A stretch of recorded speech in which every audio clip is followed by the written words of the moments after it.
वो पॉलिटिक्स में तो पहले से ही थे, तो शिकायत राजनीति में आने के समय लोगों को करनी चाहिए। दूसरी बात यह है कि अभी टाइम्स ऑफ इंडिया टुडे ने बहुत लंबा भाजपा का परिवारवाद बताया, मेंशन किया। 3-3 पीढ़ियां एक साथ फल फूल रही हैं, पदों पर हैं, लोग इस आधार पे नाराज हो रहे हैं कि मेरे बेटे को बनाया नहीं बनाया, तो इस पे तो उनकी जबान नहीं खुलती। जिनको परिवारवाद का प्रोडक्ट बना के बुराई करते थे, गाली देते थे, टारगेट करते थे, उन लोगों की वजह से उनकी पार्टी को टारगेट करते थे, चाहे सिंधिया परिवार हो, चाहे जतिन प्रसाद हो, उन सबको लेके और बड़ा जोरदार नारा लगा रहे हैं फूलमाला पहना के। तो इस तरह की दो मुही बातें करने वाले, दो तरह की बातें करने वालों का मुझे लगता है लोकतंत्र में जनता को विश्वास भी नहीं करना चाहिए। उनकी बात, उनकी सेल्फ कॉन्ट्राडिक्टरी बात है। वो जो बातें कर रहे हैं उनका खुद ही उल्लंघन कर रहे हैं, खुद ही नहीं मान रहे हैं। तो ऐसी गैर तार्किक बात को मुझे लगता है, मेरा अनुरोध है कि न मीडिया को महत्व देना चाहिए और जनता से भी मैं अनुरोध करना चाहूँगा कि उनको भी ऐसे लोगों से बात नहीं करना चाहिए जो वही शिकायत करते हो। जो उत्तराधिकार परिवार में होता है, राजनीतिक दल में नहीं। राजनीतिक दल जनता से बनते हैं, कार्यकर्ताओं से बनते हैं। पार्टी का अध्यक्ष लोकतांत्रिक प्रक्रिया से चुना जाता है, किसी उत्तराधिकार से नहीं। ये राजवंशों में होता था, मुगलिया सल्तनत में होता था, लेकिन बहुजन समाज पार्टी जो मान्यवर कांसीराम जी ने एक मिशन के रूप में शुरू की थी, वो कमीशन में बदली और अब पूरी तरह से परिवारवाद में डूब गई है। और यही कारण है कि आज बहुजन समाज पार्टी की हालत लगातार खस्ता हुई है। पार्टी के संस्थापक सदस्य एक एक करके पार्टी छोड़ करके चले गए और आज बहुजन समाज पार्टी ने जिस तरह से उत्तराधिकार तय करने का काम किया है, स्पष्ट है कि बहुजन समाज पार्टी पूरी तरह से समाप्त होने वाली है। परिवारवाद का सवाल है तो भारतीय जनता पार्टी को भी जवाब देना पड़ेगा।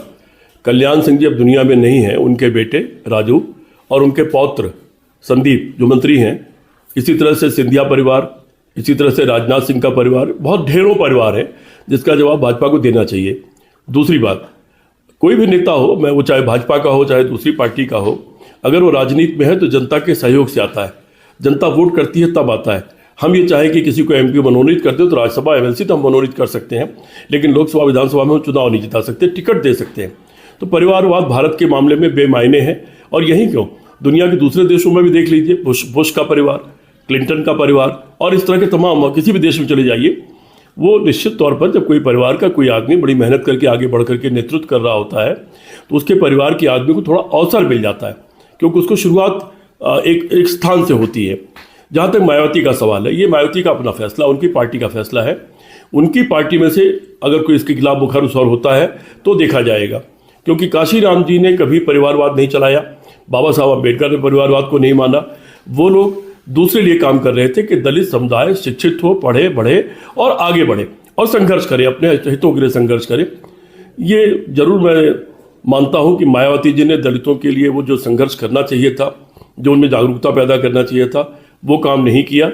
और अब ये उनका विचलन है, जो उनका जो मिशन था उस मिशन से ये विचलन नजर आता है, लेकिन इसका फैसला तो उनकी पार्टी करेगी। अब बीते दिन 10 दिसंबर को मायावती ने अपने ही भतीजे को अपनी पार्टी का उत्तराधिकारी घोषित किया। जो खबरें तमाम चली, तमाम चैनलों ने उठाई और एक बात सामने आई कि जिस तरीके से बहुजन समाजवादी पार्टी एक लक्ष्य लेके चली थी कि दलित, पिछड़े, मुसलमान और अल्पसंख्यक सबका एक वो मोर्चा संभाली हुई थी, आज उसने भी परिवारवाद का एक सिंबल पेश किया है, जिसकी प्रतिक्रिया तमाम पार्टियों ने रखी कि भैया किसने कहा कि उनकी पार्टी का अंदरूनी मामला है, जब तक उनकी पार्टी इस पर कुछ नहीं कहती हम भी कुछ नहीं कह सकते।